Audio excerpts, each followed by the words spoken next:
Alors, petite vidéo de rappel sur les chirurgies. Aujourd'hui, je voulais vous parler un peu de l'anneau gastrique. On va faire des petites vidéos pour chaque technique. L'anneau gastrique, c'est une technique qui est assez ancienne et qui est pas très à la mode actuellement. On parle assez mal de cet anneau, on le critique pas mal. Mais ce qu'il faut bien comprendre, c'est que l'anneau, c'est une technique assez ancienne et c'est peut-être la première technique qui a vraiment été évaluée à fond pour ces problèmes de poids. C'est une technique qui date au moins d'une vingtaine d'années, même plus, mais c'est une technique qui a eu une grande diffusion. Au départ, ça a été vraiment la technique de choix. Donc on a mis beaucoup d'anneaux. Les avantages de l'anneau, c'est que c'est très simple. On n'a pas un gros geste chirurgical, on dissèque un peu derrière l'estomac, on place cet anneau sur la partie haute de l'estomac, et cet anneau est relié par un petit tube, une tubulure, un boîtier qui est sous la peau qu'on peut piquer et dans lequel on peut injecter du sérum physiologique pour serrer ou desserrer l'anneau. Alors le concept est très séduisant, hein. On crée un petit estomac et puis cette petit estomac va se remplir très vite, va vite donner une sensation de satiété et donc va vite limiter l'ingestion d'aliments.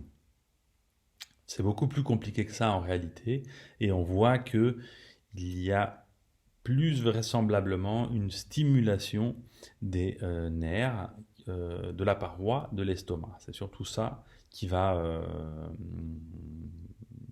décider, qui va faire le fonctionnement et le succès de ce dispositif. Donc l'anneau, c'est une technique simple avec très peu de complications et qui potentiellement peut avoir de très bons résultats. Mais comme on a beaucoup de recul sur cette technique, on voit aussi aujourd'hui tous les mauvais résultats de ces anneaux. Et ces mauvais résultats, c'est un peu en réalité les mauvais résultats qu'on va avoir avec toutes les techniques. C'est-à-dire que l'anneau, c'est un dispositif qui ne se dilate pas, qui ne peut pas s'élargir. C'est un dispositif en plastique, en silicone plus exactement. Et donc, il est beaucoup plus résistant que n'importe quel tissu sur le long terme. Il ne va pas se déformer, il ne va pas s'élargir. Et ce qui s'est passé avec les anneaux, c'est qu'on a commencé à mettre des anneaux et puis à serrer ces anneaux pour limiter le passage des aliments. Alors ça a un effet très important, c'est-à-dire qu'on n'arrive plus à manger, ou on mange très peu, des petites quantités, des textures particulières, ce qui fait que l'on perd du poids. Mais avec le temps, les inconvénients apparaissent aussi, c'est-à-dire que lorsque vous forcez sur un anneau, ça cause des douleurs et ça cause des vomissements. Donc les patients qui ont un anneau un peu serré, eh bien, ils ont beaucoup de vomissements. Et ces vomissements deviennent assez handicapants dans la vie de tous les jours et dans leur vie sociale. Alors, qu'est-ce qui se passe généralement? Une fois qu'on a mis l'anneau, on serre cet anneau, les patients sont limités dans l'alimentation et perdent du poids. Mais peu à peu, l'inconvénient social, l'inconvénient alimentaire se manifeste et les patients retournent chez leur chirurgien ou chez le médecin en disant, voilà, j'en ai un peu marre de vomir tout le temps. C'est vrai, j'ai perdu du poids, je suis très content, mais j'aimerais desserrer un peu cet anneau. Desserrage de l'anneau et par conséquent, passage plus facile de l'alimentation. Les patients reprennent donc du poids, retournent chez le chirurgien en disant bon, c'est mieux, mais je reprends du poids, c'est pas l'objectif, resserrez-moi cet anneau.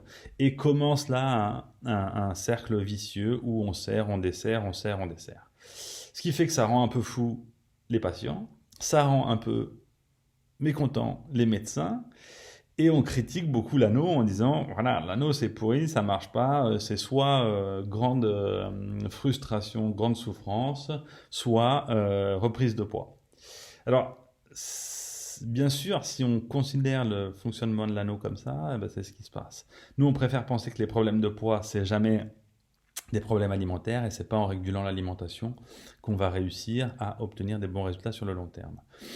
Donc l'anneau c'est très critiqué pour ça, d'autant plus que si on force sur cet anneau, eh ben, l'anneau qui lui n'est pas flexible ne va pas s'élargir, il va finir par créer des problèmes à l'intestin, c'est-à-dire que l'intestin essaie de pousser à travers cet anneau, ce qui va soit générer des migrations de l'anneau, donc l'anneau qui glisse, ou plutôt l'intestin qui remonte à travers l'anneau, soit carrément des anneaux qui viennent gober par l'estomac qui n'arrive plus à tolérer ce blocage et qui finit par phagocyter cet anneau, ce qu'on appelle des perforations, parce que ça perfore réellement la paroi gastrique. C'est plus ou moins symptomatique, mais c'est très embêtant. Et les chirurgies pour enlever ces anneaux migrés dans l'estomac sont assez complexes. Donc, cet anneau qui est potentiellement une technique très simple et qui pourrait être très efficace si seulement on ne comptait pas que sur lui, eh bien aujourd'hui c'est très critiqué parce qu'on voit qu'en termes de perte de poids, quand il n'y a rien qui est fait en parallèle, bah, c'est assez mauvais.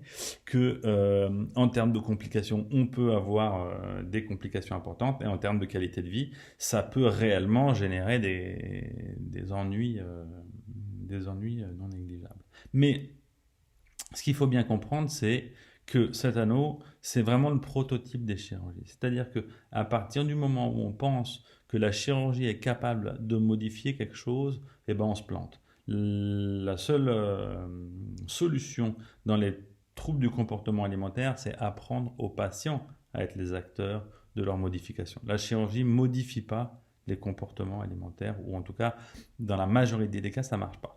Et puis, il y a un truc qui est assez paradoxal sur ces anneaux, c'est qu'on critique beaucoup les anneaux aujourd'hui en disant c'est nul, ça marche pas, voire ça crée des gros soucis.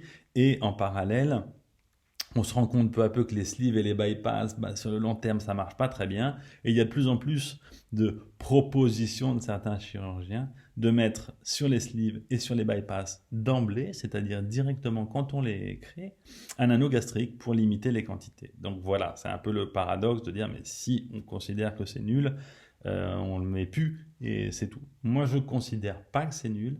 Ça reste une technique qu'on propose, mais c'est une technique chirurgicale qui implique tout de suite un changement de la part des patients. C'est-à-dire que avant de mettre un anneau, il faut être sûr et certain d'avoir déjà mis en place des changements du comportement alimentaire. C'est-à-dire d'avoir réussi à mieux gérer ses émotions et son stress et d'avoir un comportement alimentaire plus animal.